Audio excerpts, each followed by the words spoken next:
Një tërmet i fuqishëm godet këtë vend, raportohen të paktën 3 të vdekur dhe 16 të plagosur deri tani. Një tërmet i fuqishëm tronditi Perun jugperëndimore të shtunën në mbrëmje, duke lënë pas viktima dhe dëme të konsiderueshme materiale.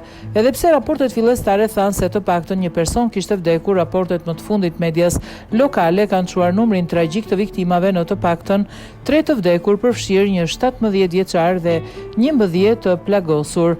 Intensiteti i dridhjeve tregon një mospërputhje të vogël në matjet intensive. Instituti Gjeofizik Peruan vlerësoi magnitudën me 5.1 pikë, ndërsa shërbimi gjeologjik i Shteteve Bashkuara të Amerikës e rishikoi atë paksa lart, duke vlerësuar tërmetin në 5.5 pikë.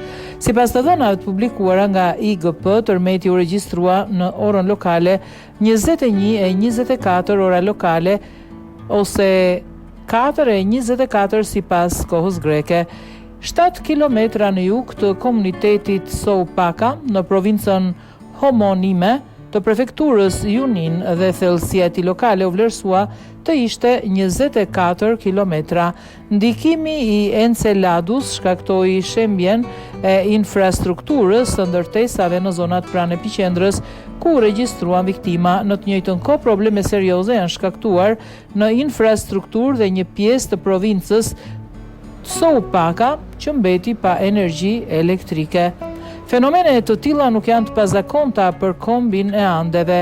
Peruja, ashtu si Kili dhe Ekuadori, ndodhet gjeografikisht në unazën e zjarit famkeqe të oqeanit paqësor. Kjo është një zonë ku kryqëzohen pllaka tektonike nëntoksore, duke përbërë zonën me aktivitetin më të lartë sismik dhe vulkanik në të gjithë planetin.